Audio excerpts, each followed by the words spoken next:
중국이 발칵 뒤집혔습니다. 5년간 철저히 숨겨온 극비 시설이 한국 위성의 통째로 찍혔기 때문입니다. 미국도 못 찾았습니다. 일본도 실패했습니다. 그런데 한국의 작은 위성 하나가 지하 40m까지 꿰뚫어 본 겁니다. CIA가 경악했습니다. 이게 가능해? 일본 방위성 내부 보고서엔 충격적인 문장이 담겨 있었습니다. 한국 위성 기술, 우리보다 최소 5년 앞서 있다. 아리랑 7호, 그 이름 석자의 세계 정보 판도가 뒤집혔습니다. 지금부터 그 충격적인 전말을 공개합니다. 시작하기 전 구독과 좋아요, 그리고 대한민국 화이팅! 댓글로 한국을 응원해주세요. 베이징 외곽의 지하 벙커. 이곳의 존재를 아는 사람은 중국 전체에서 200명이 채 되지 않습니다. 공식 명칭은 국가우주정보센터. 하지만 내부에서는 그냥 철벽이라고 불렀습니다. 그 이름처럼 이곳을 통과하지 않고는 어떤 위성도 중국 본토를 촬영할 수 없었으니까요. 저는 왕웨이입니다. 이 센터의 수석 분석관으로 20년을 일했습니다. 그날도 평범한 아침이었습니다. 새벽 5시에 출근해서 밤 11시에 퇴근하는 늘 똑같은 하루가 시작될 거라고 생각했죠. 200명의 분석관들이 거대한 스크린 앞에 앉아 있었고 키보드 두드리는 소리만 규칙적으로 울려 퍼졌습니다. 우리의 임무는 단순했습니다. 중국 본토 상공을 지나가는 모든 외국 위성을 추적하는 것. 미국의 키올, 러시아의 코스모스, 일본의 정보 수집 위성까지. 그들이 언제 어디를 촬영하는지 우리는 분 단위로 예측할 수 있었습니다. 왕 주임, 오늘 미국 KH-11이 신장 상공 통과합니다. 현지 시간 14시 23분. 부하 직원 리밍이 보고했습니다. 저는 고개만 끄덕였죠. 이미 3일 전에 파악한 정보였으니까요. 서부 기지에 연락해. 14시부터 16시까지 지상활동 최소화하라고. 이게 우리의 일상이었습니다. 적의 눈이 언제 어디를 보는지 정확히 알고 그 시간에 맞춰 모든 것을 숨기는 것. 센터 정면의 대형 스크린에는 지구 궤도가 실시간으로 표시되어 있었습니다. 수백 개의 점들이 지구 주위를 빙빙 돌고 있었죠. 미국 위성은 빨간색, 러시아는 파란색, 일본은 노란색, 그리고 아주 작게 거의 눈에 띄지 않는 초록색 점들이 몇 개 있었습니다. 한국 위성이었습니다. 솔직히 말하면 우리는 그 초록색 점들을 신경 쓰지 않았습니다. 중요도가 낮았거든요. 미국의 KH-11은 해상도 10cm급입니다. 지상에 놓인 신문의 헤드라인을 읽을 수 있는 수준이죠. 반면 한국의 아리랑 시리즈는 공식적으로 50cm에서 1m급, 상업용 위성과 크게 다르지 않았습니다. 한국 위성은 그냥 넘어가도 됩니다. 제가 신입 분석관들에게 늘 하던 말이었습니다. 그들의 기술력으로는 우리의 핵심 시설을 제대로 볼 수 없다고 확신했으니까요. 우리 가오펀 시리즈를 보십시오. 가오펀-11의 해상도는 공식적으로 1m라고 발표했지만 실제로는 그보다 훨씬 뛰어납니다. 정확한 수치는 말씀드릴 수 없지만 미국 다음 수준이라고 해도 과언이 아니었죠. 15년 전 제가 처음 이 센터에 들어왔을 때만 해도 우리는 미국을 따라가기 바빴습니다. 하지만 지금은 다릅니다. 중국은 30기가 넘는 정찰위성을 보유하고 있고 연간 우주 예산만 100억 달러를 넘깁니다. 한국의 10배가 넘는 규모죠. 그래서 저는 자신감에 차 있었습니다. 중국의 하늘을 완벽하게 감시하고 있다는 자신감. 어떤 외국 위성도 우리 몰래 핵심 시설을 촬영할 수 없다는 확신. 그것이 20년간 이 일을 해온 제가 가진 믿음이었습니다. 왕 주임님. 리밍이 다가왔습니다. 손에는 얇은 보고서가 들려 있었죠. 이번 주 궤도 분석 보고서입니다. 특이사항 없습니다. 저는 보고서를 훑어봤습니다. 미국 위성 궤도 변화 없음. 일본 위성 정상 운용 중. 유럽 위성 촬영 일정 예측 완료. 그리고 맨 마지막에 한 줄. 한국 아리랑 7호 정상 궤도 운용 중. 저는 그 줄을 거의 읽지도 않고 보고서를 덮었습니다. 수고했어. 그때는 정말 몰랐습니다. 그 한 줄이 얼마나 큰 의미를 가지게 될지, 그리고 제가 20년간 쌓아온 자신감이 얼마나 허무하게 무너지게 될지를요.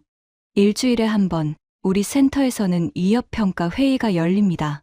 각국 위성의 동향을 분석하고 위협 수준을 재평가하는 자리죠. 저는 이 회의의 주재자였습니다.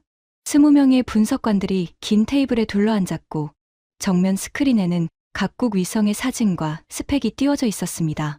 자, 이번 주 평가 시작하지. 제가 회의를 열었습니다. 첫 번째는 늘 그렇듯 미국이었습니다. 분석관 장수가 일어나 발표를 시작했죠. KH-11 블로고가 지난주 궤도를 수정했습니다. 기존보다 23km 낮아졌는데 이는 해상도를 높이기 위한 조치로 보입니다. 목표 지역 추정은 타클라마칸 사막 북부와 간수성 일대로 예상됩니다. 고개를 끄덕였습니다. 예상된 움직임이었죠.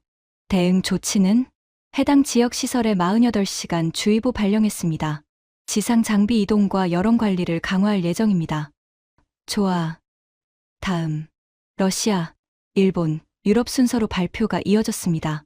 각각 15분씩 상세한 분석과 대응 방안이 논의되었죠.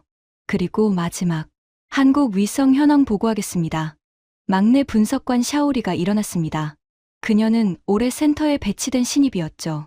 한국 위성 담당은 보통 신입들에게 맡겨집니다. 그만큼 중요도가 낮다는 의미였습니다. 아리랑 7호가 지난 3월에 발사되어 현재 정상 운용 중입니다. 고도 600km, 궤도 경사각 97.4도, 공식 해상도는 30cm급 SAR입니다. SAR? 한 분석관이 물었습니다. 합성개구 레이더입니다. 전파를 이용해서 촬영하는 방식이죠. 구름이나 야간에도 촬영이 가능합니다. 제가 끼어들었습니다. 이론적으로는 그렇지. 하지만 SAR의 한계는 명확해. 광학위성만큼 선명한 영상을 얻기 어렵거든. 분석관들이 고개를 끄덕였습니다. 게다가 한국의 기술 수준을 생각해봐. 그들이 독자적으로 30cm급 SAR을 개발했다. 글쎄, 공식 발표니까 그렇게 적어놓은 거겠지. 웃음이 터져 나왔습니다. 저도 함께 웃었죠. 왕 주임님 말씀대로입니다. 장수가 거들었습니다. 제가 한국 우주 프로그램을 분석해봤는데 그들의 연간 예산이 고작 7천억 원 정도입니다. 우리의 10분의 1도 안 돼요. 그 돈으로 세계적 수준의 정찰위성을 만든다. 불가능합니다. 맞아. 한국은 결국 미국 기술에 의존할 수밖에 없어. 제가 단정 지었습니다. 다목적 위성 1호 때도 그랬잖아. 핵심 부품은 전부 수입이었어. 아리랑 7호도 크게 다르지 않을 거야. 포장만 그럴듯하게 했겠지. 이것이 우리의 공식 평가였습니다. 한국 위성은 위험 목록에서 가장 아래에 위치했고 할당된 감시 자원도 최소 수준이었죠. 회의가 끝나고 분석관들이 자리로 돌아갈 때 샤오리가 조심스럽게 다가왔습니다. 왕 주임님, 한 가지 여쭤봐도 될까요? 뭔데? 아리랑 7호의 SAR 기술이요. 제가 논문을 좀 찾아봤는데 한국이 독자 개발한 것 같더라고요. 만약 공식 스펙이 사실이라면 저는 그녀의 말을 잘랐습니다. 샤오리, 너 이 일 얼마나 했어? 세 달입니다. 나는 20년을 했어. 한국이 뭘 할 수 있고 뭘 할 수 없는지 나보다 더 잘 아는 사람은 이 센터에 없어. 그녀가 움츠러들었습니다. 죄송합니다. 아니, 사과할 필요 없어. 다만 기억해. 작은 나라가 큰 나라를 이기는 건 영화에서나 가능한 일이야. 현실은 달라. 돈이 기술을 만들고 기술이 힘을 만들어. 한국은 우리 상대가 안 돼. 그녀는 고개를 숙이고 자리로 돌아갔습니다. 지금 생각하면 그때 샤오리의 말을 좀 더 귀담아 들었어야 했습니다. 하지만 그때의 저는 20년 경력이라는 자만심에 가득 차 있었죠. 한국은 하찮은 이웃일 뿐이라고, 우리가 신경 쓸 가치도 없다고, 그것이 얼마나 치명적인 오판이었는지 곧 깨닫게 될 거였습니다. 한 달 후 상부에서 특별 지시가 내려왔습니다. 서부 시설 보안 재점검. 서부 시설. 그 이름만으로도 센터 내 분위기가 달라졌습니다. 중국에서 가장 민감한 군사 시설 중 하나였으니까요. 정확한 위치는 말씀드릴 수 없지만 서부 내륙 깊숙한 산악지대에 자리 잡고 있었습니다. 저는 시설 보안 담당자 류진과 화상 회의를 잡았습니다. 류 주임, 현재 은폐 상태는? 화면 속 유진이 답했습니다. 완벽합니다. 위장망 교체를 지난달 완료했고 열차폐 시스템도 정상 가동 중입니다. 위성 촬영 대응은? 미국 KH-11통과 시간에 맞춰 지상 활동을 전면 중단하고 있습니다. 일본 위성도 마찬가지고요. 저는 만족스럽게 고개를 끄덕였습니다. 서부 시설의 은폐 시스템은 제가 직접 설계에 참여한 것이었습니다. 10년 전 미국 위성의 일부 시설이 포착된 이후로 우리는 대대적인 업그레이드를 진행했죠. 먼저 광학위성 대응. 시설 전체를 위장망으로 덮었습니다. 위에서 보면 그냥 황량한 산지로 보이도록요. 위장망의 색상과 질감은 주변 지형과 완벽하게 일치했고 계절에 따라 색을 바꾸는 기능까지 있었습니다. 다음은 열감지 대응. 지하 시설에서는 필연적으로 열이 발생합니다. 이 열이 지표면으로 올라오면 적외선 위성에 포착되죠. 그래서 우리는 지하 30m 깊이의 대규모 냉각 시스템을 설치했습니다. 지표면 온도를 주변과 동일하게 유지하는 거죠. 레이더 대응은? 제가 물었습니다. 이것이 마지막 방어선이었죠. SAR 대응도 완료했습니다. 전파 흡수 도료를 주요 구조물에 도포했고 지표면에는 전파 반사 교란 장치를 설치했습니다. 유진이 자신 있게 답했습니다. SAR, 즉 합성개구 레이더는 전파를 쏘아 반사파를 분석하는 방식입니다. 구름이나 야간에도 촬영이 가능하다는 장점이 있죠. 하지만 우리는 그것도 대비하고 있었습니다. 미국이 SAR 위성으로 몇 번 촬영을 시도했지만 아무것도 못 찾았습니다. 류진이 덧붙였습니다. 저는 미소를 지었습니다. 그래, 우리의 은폐는 완벽해. 미국도 못 찾았고 일본도 실패했어. 유럽은 시도조차 안 했고. 그때 화면 구석에서 리밍이 손을 들었습니다. 왕 주임님, 잠깐 보실 게 있습니다. 뭔데? 아리랑 7호 궤도 분석인데요. 좀 이상합니다. 저는 잠시 망설였습니다. 류진과의 회의가 끝나지 않았으니까요. 하지만 리밍의 표정이 평소와 달랐습니다. 류 주임, 잠깐만. 저는 리밍에게로 갔습니다. 그의 모니터에는 위성 궤도 추적 화면이 떠 있었죠. 뭐가 이상해? 아리랑 7호가 지난 2주간 특정 지역을 반복해서 통과하고 있습니다. 특정 지역? 네. 서부 내륙입니다. 심장이 살짝 뛰었습니다. 하지만 티를 내지 않았죠. 우연의 일치겠지. 궤도 위성은 주기적으로 같은 지역을 통과하니까. 그게 통과 횟수가 너무 많습니다. 정상 궤도라면 3일에 한 번 정도인데 아리랑 7호는 이틀에 한 번꼴로 해당 지역을 지나고 있어요. 궤도 수정이라도 한 건가? 확인해봤는데 공식적인 궤도 변경 기록은 없습니다. 저는 화면을 들여다봤습니다. 리밍의 말대로 아리랑 7호의 궤도가 미묘하게 조정된 흔적이 있었습니다. 아주 작은 변화라 일반적인 모니터링으로는 잡기 어려운 수준이었죠. 자세 제어 분사로 미세 조정한 것 같습니다. 리밍이 말했습니다. 목적이 뭘까? 저는 중얼거렸습니다. 하지만 곧 고개를 저었죠. 아마 지형 관측 때문일 거야. 한국이 서부 사막지대의 지질 조사를 하고 있다는 보고가 있었잖아. 자원 탐사 목적이겠지. 하지만 왕 주임님, 리밍, 한국 위성이 우리의 뭘 찾겠어. 그들의 SAR가 아무리 좋다고 해도 1m급이야. 우리 시설은 그 정도로는 식별이 안 돼. 저는 단호하게 말했습니다. 하지만 마음 한구석이 찜찜했습니다. 왜 하필 서부 지역일까? 왜 하필 지금일까? 일단 계속 모니터링해. 뭔가 이상하면 바로 보고하고. 알겠습니다. 저는 류진과의 화상회의로 돌아갔습니다. 미안, 어디까지 했지? 은폐 시스템 점검 완료 보고 중이었습니다. 그래, 계속해. 류진이 보고를 이어갔지만 저는 집중이 잘 되지 않았습니다. 아리랑 7호라는 이름이 머릿속에서 떠나지 않았거든요. 그날 밤, 퇴근 후에도 그 생각이 계속됐습니다. 한국이 뭔가를 발견한 걸까? 아니, 불가능해. 미국도 못 찾은 걸 한국이 찾는다. 말도 안 돼. 저는 스스로를 안심시키며 잠들었습니다. 하지만 그것은 시작에 불과했습니다. 2주 후, 제가 그토록 믿었던 완벽한 은폐가 얼마나 허술했는지 깨닫게 될 테니까요. 그리고 그때 가서야 알게 됐습니다. 진짜 두려운 건 큰 나라가 아니라 조용히 실력을 키워온 작은 나라라는 것을요. 2주가 지났습니다. 리밍이 보고한 아리랑 7호의 이상 궤도. 저는 그것을 거의 잊고 있었습니다. 매일 쏟아지는 미국과 일본 위성 데이터를 분석하느라 바빴거든요. 한국 위성 따위에 신경 쓸 여유가 없었죠. 하지만 리밍은 달랐습니다. 그날 오후 그가 제 자리로 다가왔을 때 손에는 두꺼운 서류 뭉치가 들려 있었습니다. 표정이 심상치 않았죠. 왕 주임님, 시간 좀 내주실 수 있습니까? 뭔데? 바쁜 거 알잖아. 아리랑 7호 건입니다. 꼭 보셔야 할 것 같습니다. 또 그 위성이었습니다. 저는 한숨을 쉬었죠.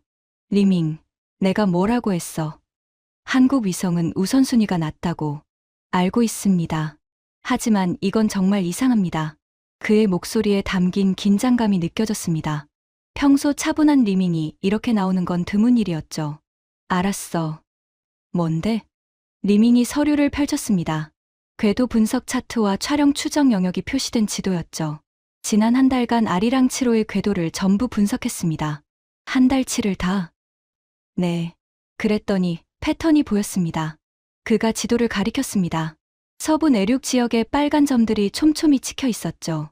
이게 아리랑 7호가 집중적으로 촬영한 것으로 추정되는 지점들입니다. 저는 눈을 가늘게 떴습니다.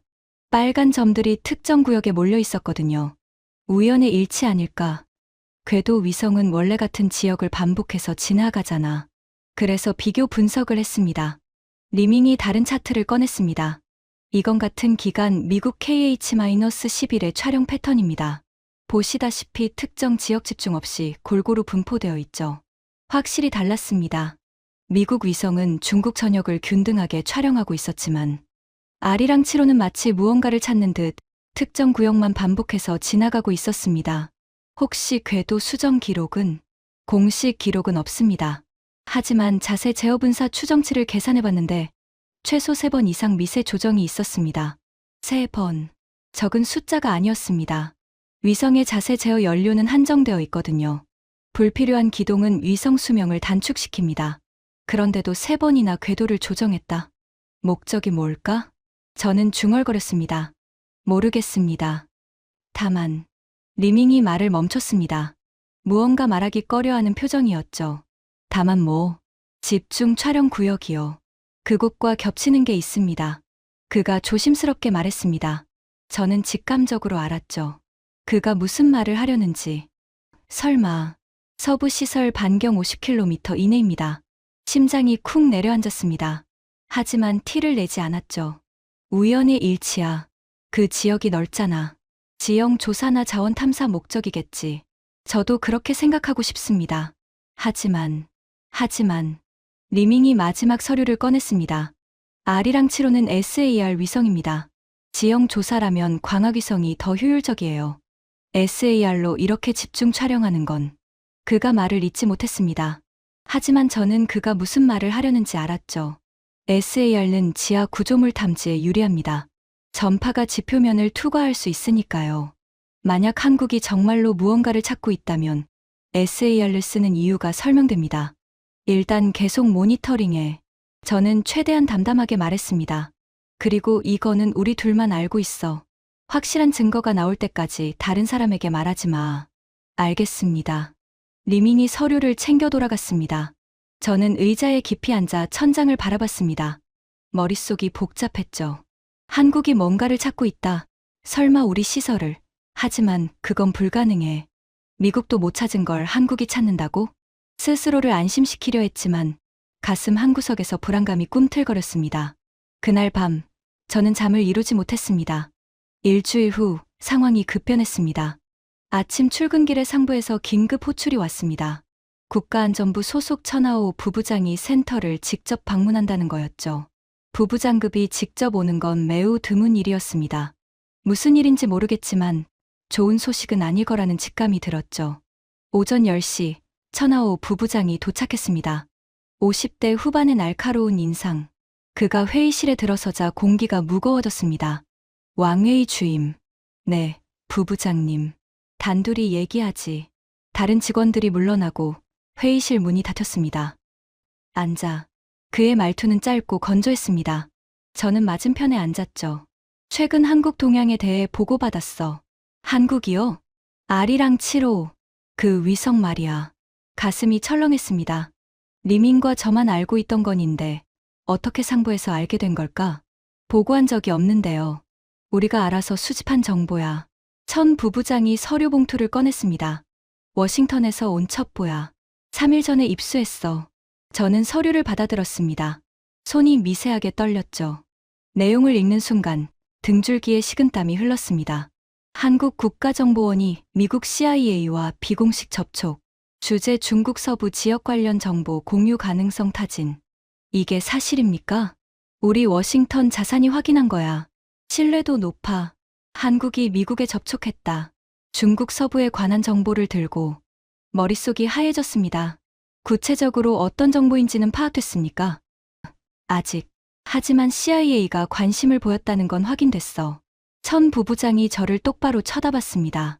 왕 주임, 자네가 아리랑 7호를 모니터링하고 있다는 건 알아. 뭔가 발견한 거 있나? 숨길 수 없었습니다. 저는 리밍의 분석 결과를 간략히 보고했죠. 특정 지역 집중 촬영. 그리고 그 지역이 서부 시설 인근이라고? 네. 하지만 아직 확실한 건 아닙니다. 천 부부장의 눈이 가늘어졌습니다. 확실하든 아니든 상황이 심상치 않아. 한국이 뭔가를 찾고 있고 그걸 미국에 팔려고 한다는 거잖아. 하지만 부부장님, 한국의 위성 기술로는 우리 시설을 제대로 볼 수 없습니다. 해상도가 1m급이라. 자네 확신해? 그의 질문에 말문이 막혔습니다. 공식 스펙은 그렇습니다.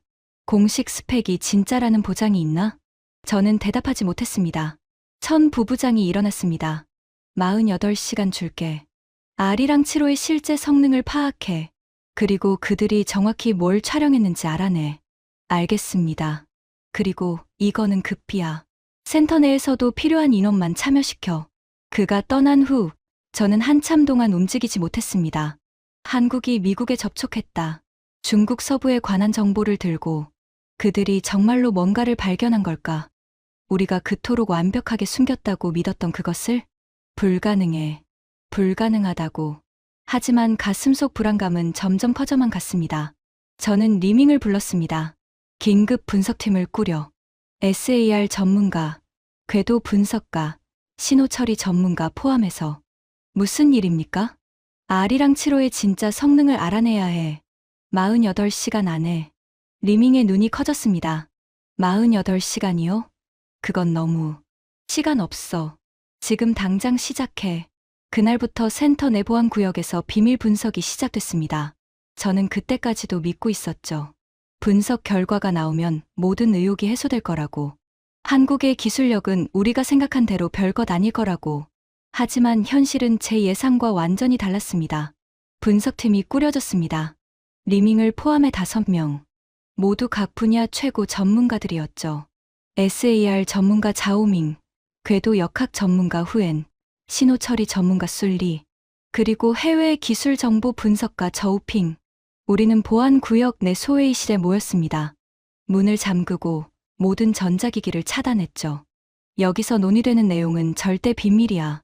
밖에서 한마디라도 세면 그날로 끝인 줄 알아. 제 경고에 모두 고개를 끄덕였습니다. 목표는 단순해. 아리랑 7호의 실제 성능을 파악하는 거야. 공식 스펙 말고 진짜 능력. 자오밍이 손을 들었습니다. 공개된 기술 자료를 분석해봤습니다. 한국항공우주연구원 논문들이죠. 결론은 공식 스펙은 SAR 해상도 30cm급입니다. 하지만 그가 말을 멈췄습니다. 하지만 이론적으로 가능한 수치입니다. 회의실이 술렁였습니다. 뭐라고? 한국이 사용한 X밴드 SAR 기술과 안테나 크기, 신호 처리 알고리즘을 분석해봤습니다. 30cm 해상도는 과장이 아닙니다. 실제로 구현 가능한 수준이에요. 저는 믿을 수 없었습니다. 잠깐, 우리 가오펀 SAR도 1m급인데 한국이 우리보다 3배나 좋다고? 자오밍이 고개를 끄덕였습니다. 가오펀 시리즈는 광학 위성에 집중했습니다. SAR는 상대적으로 투자가 적었죠. 반면 한국은 아리랑 5호 때부터 SAR에 올인했습니다. 10년 넘게 집중 투자한 결과입니다. 술리가 끼어들었습니다. 신호 처리 알고리즘도 분석해봤는데요. 한국이 독자 개발한 것 같습니다. 미국이나 유럽 기술의 복사본이 아니에요. 독자 개발? 네. 오히려 몇몇 부분에서는 미국보다 앞서 있을 수도 있습니다. 충격이었습니다. 우리가 그토록 무시했던 한국이 SAR 기술에서 앞서 있다니. 그럼 지하 투과 능력은 SAR가 지하 구조물을 탐지할 수 있나? 이것이 가장 중요한 질문이었습니다. 우리 시설은 지하에 있으니까요.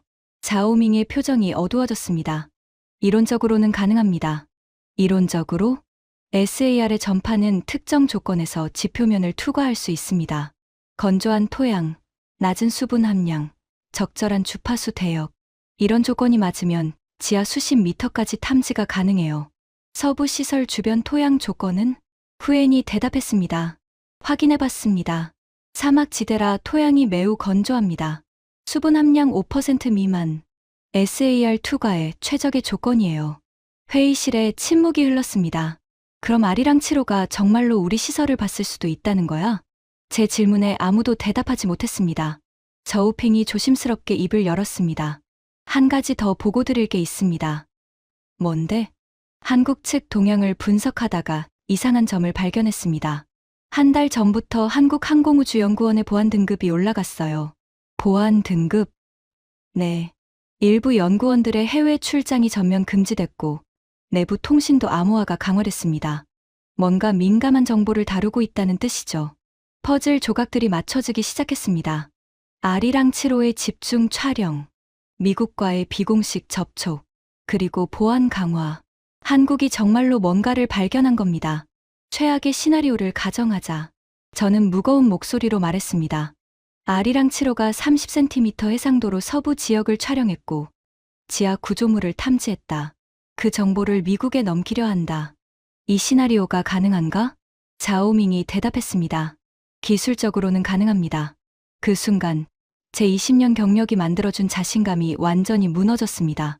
한국을 무시했던 것, 그들의 기술을 얕봤던 것, 그 모든 것이 치명적인 실수였다는 걸 깨달았죠. 서부 시설에 연락해. 지금 당장.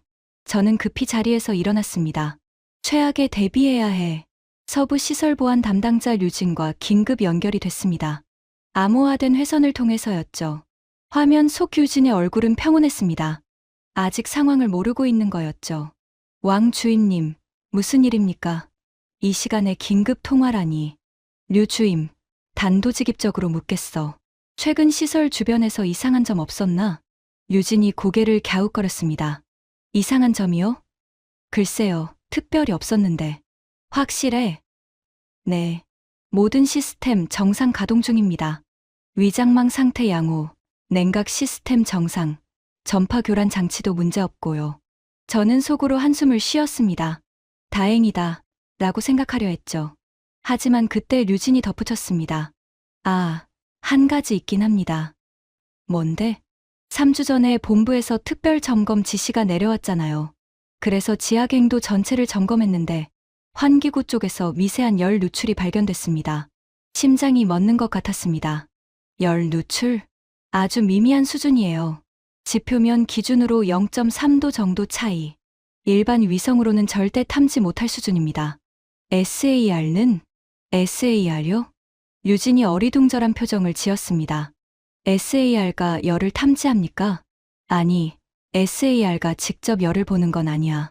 하지만 저는 말을 멈췄습니다. 머릿속이 빠르게 돌아갔죠.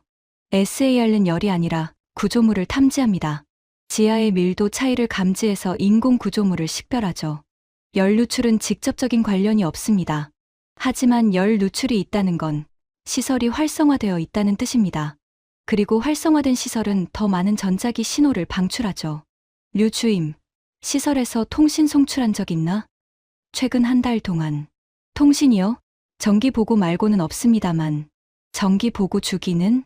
일주일에 한 번, 암호화된 버스트 통신으로 30초간 송출합니다. 30초. 짧은 시간이지만 위성이 딱 그 타이밍에 상공에 있었다면 아리랑 7호가 그 통신 시간의 상공을 지난 적 있나? 저는 옆에 있던 리밍에게 물었습니다. 그가 급히 노트북을 열었죠. 확인해 보겠습니다. 잠시 후 리밍의 얼굴이 창백해졌습니다. 있습니다. 2주 전 정기 보고 시간에 아리랑 7호가 해당 지역 상공을 통과했습니다. 오차 범위 3분 이내. 심장이 쿵쾅거렸습니다. 우연의 일치야. 류진이 말했지만 그의 목소리도 떨리고 있었습니다. 우연이 아닐 수도 있어. 저는 중얼거렸습니다. 한국이 우리 통신 일정을 알고 있었다면, 그 시간에 맞춰 촬영했다면, 류 주임, 지금부터 모든 대외 통신 중단해. 긴급 상황 아니면 송출 금지야. 알겠습니다. 그런데 왕 주임님, 대체 무슨 일입니까? 저는 잠시 망설였습니다. 하지만 그에게도 알려야 했죠. 한국이 우리 시설을 발견했을 가능성이 있어. 화면 속 유진의 얼굴이 굳어졌습니다. 그게 무슨 말씀입니까? 불가능합니다. 미국도 못 찾았는데. 나도 그렇게 생각했어. 하지만 상황이 바뀌었어. 저는 지난 며칠간 파악한 내용을 간략히 설명했습니다. R이랑 7호의 집중 촬영, 예상 외의 SAR 성능, 미국과의 접촉.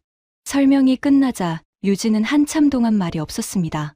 이게 정말 사실이라면. 그가 힘겹게 입을 열었습니다. 우리가 5년간 공들인 은폐가 전부 무너진 겁니다. 아직 확실한 건 아니야. 하지만 최악에 대비해야 해. 어떻게요? 시설 내 모든 장비 위치를 재배치해. 촬영 증거가 있더라도 현재 상태와 다르게 만들어야 해. 그리고 환기구, 열 누출 당장 막아. 알겠습니다. 통화를 끊고 의자에 털썩 주저앉았습니다. 손이 떨렸습니다. 20년간 이 일을 하면서 이렇게 불안한 적은 처음이었죠.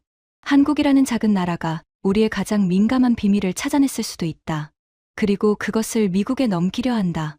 이것이 사실이라면 결과는 상상할 수 없을 만큼 끔찍했습니다. 왕 주임님. 리밍이 조심스럽게 다가왔습니다.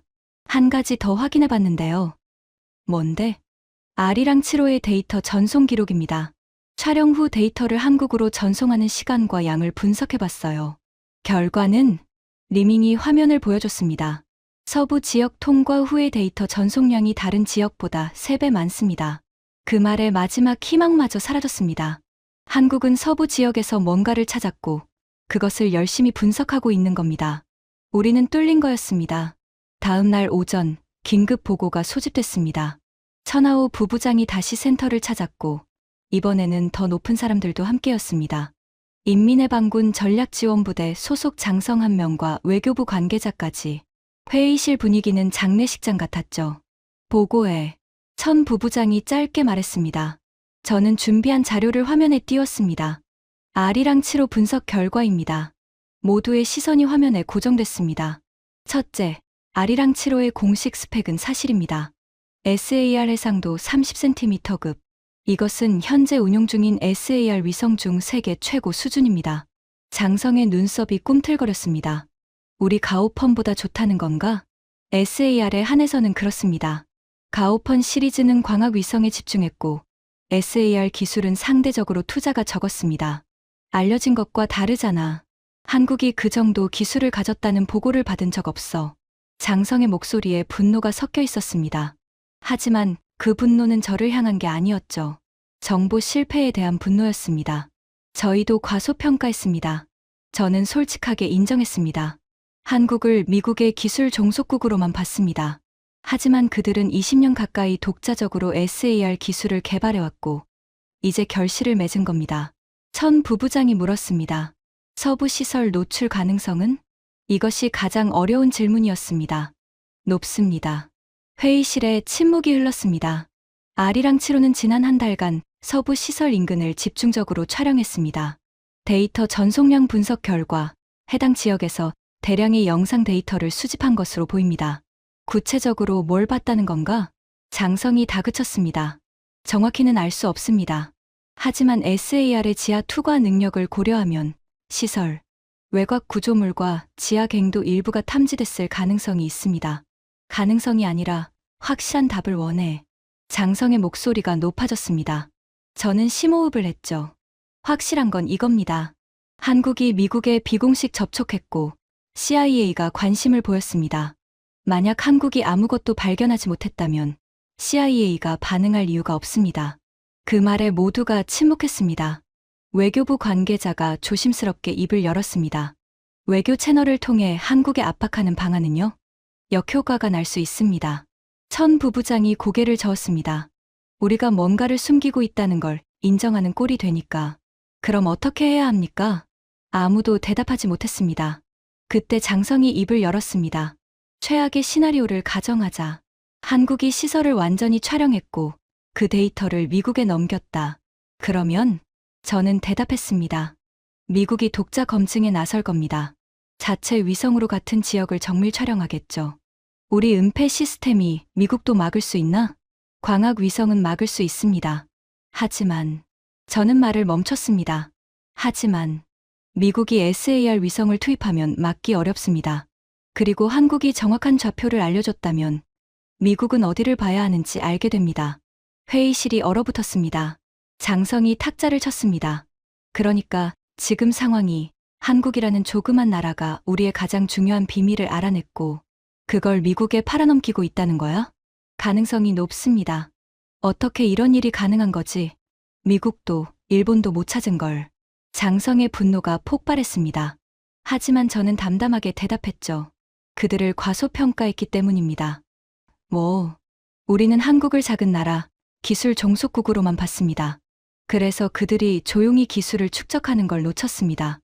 아리랑치로는 하루아침에 만들어진 게 아닙니다. 20년간의 투자와 연구의 결과물입니다. 장성이 할 말을 잃었습니다. 천 부부장이 무거운 목소리로 말했습니다. 이제 어떻게 해야 하나?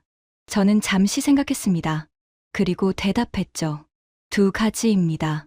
첫째, 시설 내부를 재배치해서 현재 촬영된 데이터와 일치하지 않게 만듭니다. 증거 가치를 떨어뜨리는 겁니다. 둘째는 정보전입니다. 한국이 데이터를 공개하기 전에 우리가 먼저 스토리를 만들어야 합니다. 민간 시설이라든가 오래된 폐광이라든가. 하지만 저도 알고 있었습니다. 이건 미봉책에 불과하다는 걸. 한국은 이미 진실을 알고 있습니다. 그리고 그 진실은 우리가 숨기고 싶었던 모든 것을 담고 있죠. 회의가 끝난 후 저는 혼자 센터 옥상에 올라갔습니다. 밤하늘에는 수많은 별들이 빛나고 있었습니다. 그 중 어딘가에 아리랑치로도 있겠죠. 조용히, 하지만 확실하게 우리의 비밀을 수집하면서. 어떻게 이렇게 됐을까? 저는 중얼거렸습니다. 20년간 쌓아온 철벽. 미국도 뚫지 못한 완벽한 방어선. 그것이 한국이라는 작은 나라의 위성 하나에 무너졌습니다. 가장 뼈아픈 건 이 모든 게 우리의 오만함 때문이라는 거였습니다. 한국을 무시했습니다.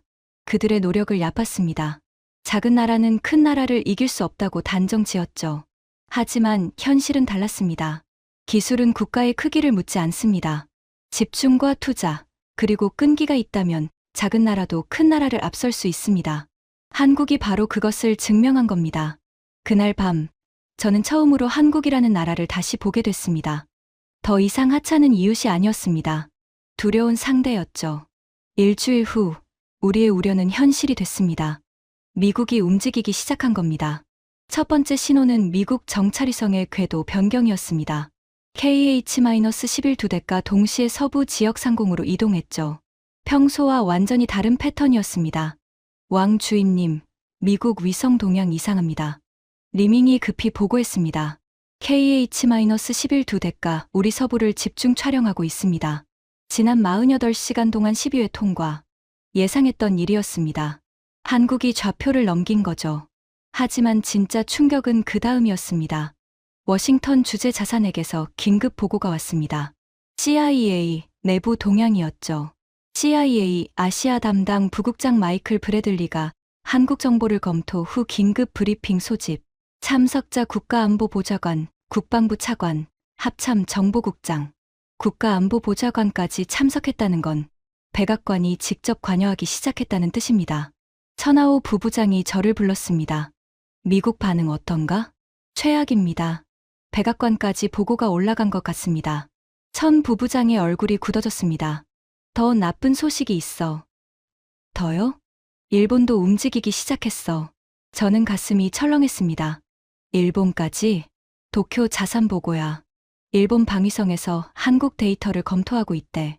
일본이 한국 정보에 접근했다는 건 한국이 정보를 공유하기 시작했다는 뜻입니다. 더 이상 비밀이 아닌 거죠. 며칠 후, 일본 쪽에서 충격적인 정보가 흘러나왔습니다. 일본 방위성 분석관 나카무라 료타가 작성한 내부 보고서가 유출된 겁니다. 우리 정보기관이 입수한 그 보고서의 내용은 충격적이었죠. 한국 아리랑치로 SAR 성능 분석 결과 해상도 30cm급 세계 최고 수준, 지하 투과 건조 토양 기준 최대 40m. 결론 일본 정찰위성 대비 최소 5년 이상 기술 격차. 5년 이상 기술 격차. 일본이 한국에게 기술적으로 뒤처졌다고 인정한 겁니다. 이건 전례 없는 일이었죠. 일본이 한국 기술을 인정했어? 제가 믿을 수 없다는 표정으로 물었습니다. 보고서가 내부용이라 솔직하게 쓴 것 같아. 공식적으로는 절대 인정 안 하겠지만 천 부부장이 씁쓸하게 말했습니다. 상황은 더 악화됐습니다. 유럽에서도 반응이 나오기 시작한 겁니다. 독일 연방정보부 BND와 유럽 우주국 ESA가 한국과 접촉했다는 정보가 들어왔죠. ESA 위성 전문가 한스 밀러 박사가 비공식 채널로 한 말이 전해졌습니다. 한국의 SAR 기술은 세계 정상급이다. 우리 센티넬 위성보다 해상도가 2배 이상 좋다. 그리고 나토까지 움직이기 시작했습니다. 프랑스 나토 정보 담당관 피에르 듀퐁이 한국 측과 접촉했다는 보고가 들어왔죠. 나토가 한국 정보에 관심을 보인다는 건 이 문제가 더 이상 한미 간 이슈가 아니라 전 세계적 이슈가 됐다는 뜻입니다. 센터 회의실에서 긴급 대책 회의가 열렸습니다. 현재 상황을 정리하겠습니다. 저는 무거운 목소리로 시작했습니다. 미국은 이미 자체 검증을 완료한 것으로 보입니다. 일본과 유럽도 한국 데이터에 접근했고 나토까지 관심을 보이고 있습니다. 외교적 대응은? 누군가가 물었습니다. 시도했습니다. 하지만 역효과만 났습니다. 천 부부장이 대답했습니다. 우리가 항의하면 할수록 뭔가 숨기고 있다는 인상만 줍니다. 한국은 아무 말도 안 하고 있는데 우리만 발끈하고 있으니까요. 최악의 상황이었습니다. 한국은 데이터를 확보하고 조용히 관련국들과 공유하고 있었습니다. 우리는 그것을 막을 방법이 없었죠. 그때 가장 충격적인 보고가 들어왔습니다. 왕 주임님, 미국 측 동향 새로운 정보입니다.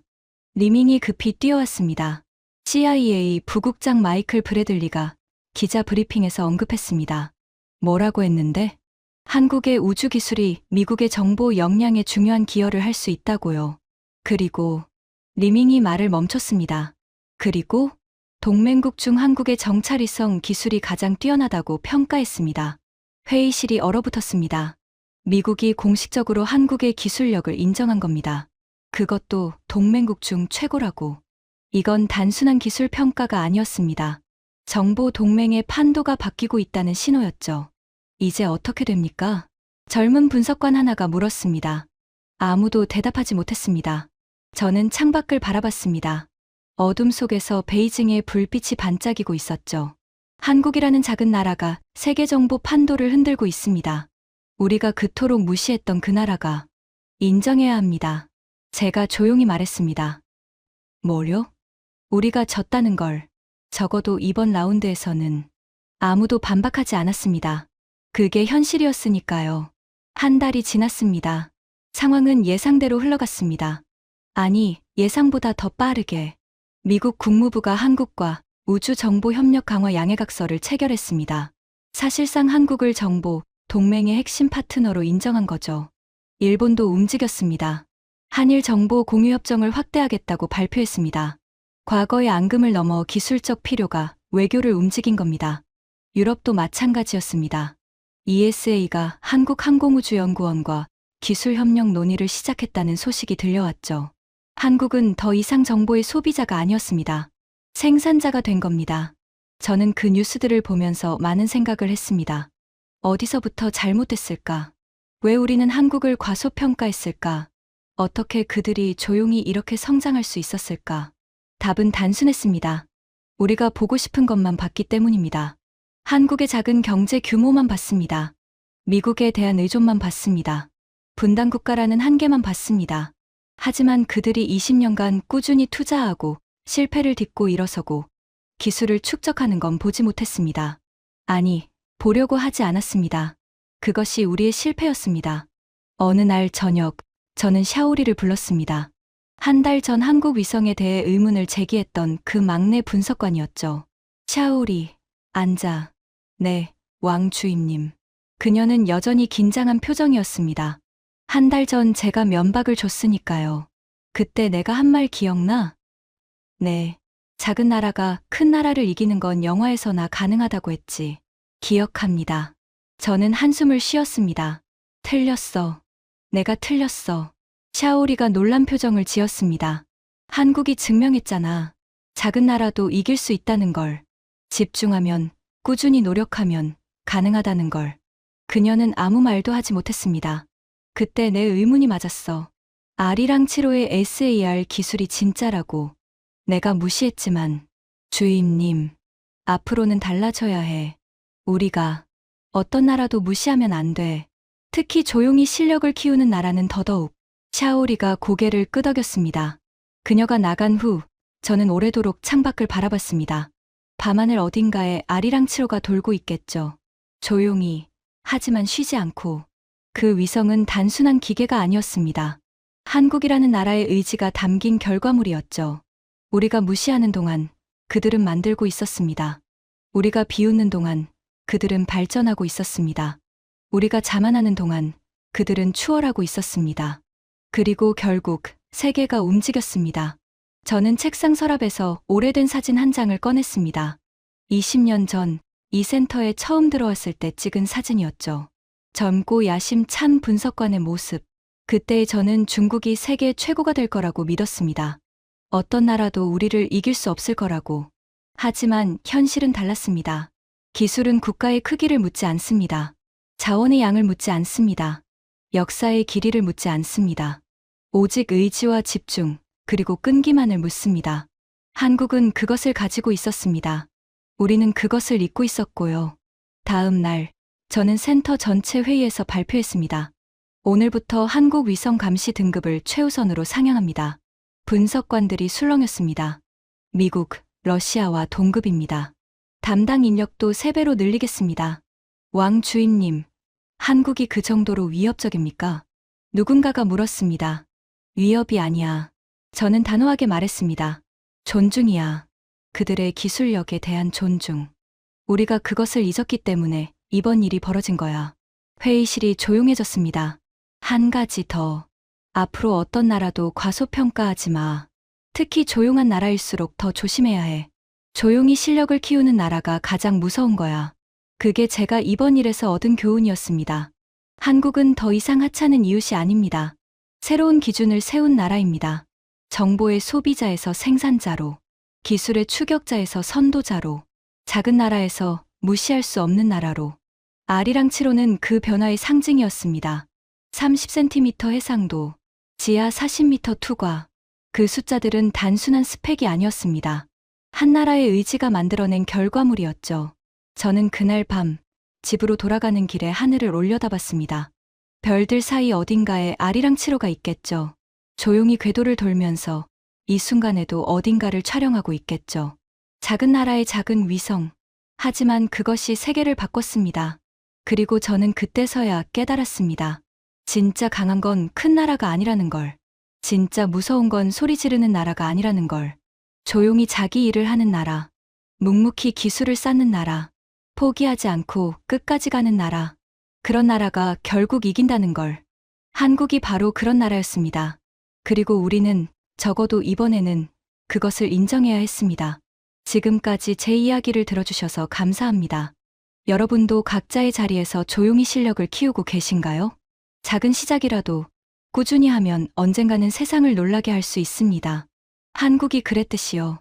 지금까지 중국 위성 전문가가 경험한 충격적인 이야기였습니다. 작은 나라도 꾸준히 노력하면 세계를 놀라게 할 수 있습니다. 아리랑치로가 그것을 증명했습니다.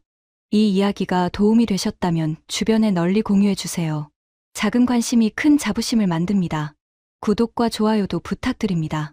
지금까지 터칭 스토리였습니다. 감사합니다.